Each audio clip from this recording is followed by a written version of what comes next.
احادیث نبوی میں ہے کہ سورج جب تک مغرب سے نکلے اس سے پیشتر ہر گناہ کی توبہ مقبول ہے۔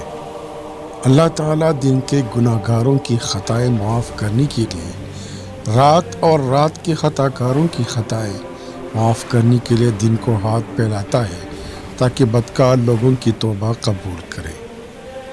جنت کے 8 دروازے ہیں، 7 بند ہے اور 1 کھلا۔ جس دن آفتاب مغرب سے نکلے گا تو وہ دروازہ بھی بند ہو جائے گا، پھر کسی گناہ گار کی توبہ قبول نہ کی جائے گی۔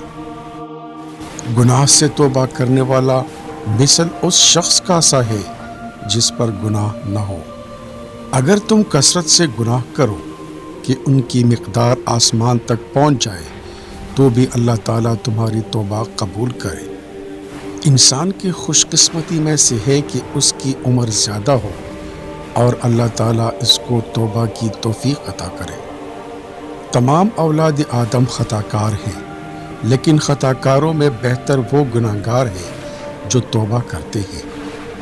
مسلمان بندے کی توبہ مرتے وقت تک بھی قبول کر لی جاتی ہے۔ اللہ تعالیٰ فرماتا ہے کہ ابن آدم تو میری طرف چل کے آئے تو میں تیری طرف دوڑ کر آؤں گا۔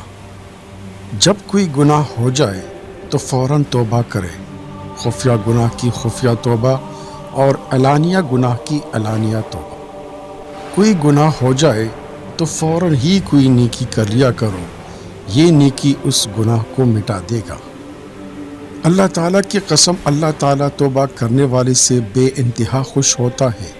جیسے تم میں سے کسی کی کوئی بہترین چیز کھو جائے اور پھر اس کو مل جائے تو جتنی خوشی اس وقت ہوتی ہے اس سے زیادہ اللہ تعالیٰ کو توبہ کرنے والے سے خوشی حاصل ہوتی ہے۔ اللہ تعالیٰ فرماتا ہے کہ اے ابن آدم، تم دن رات خطائیں کرتے رہتے ہو اور میں گناہوں کا معاف کرنے والا ہوں، بس مجھ سے معافی مانگو کہ میں تمہیں معاف کر دوں۔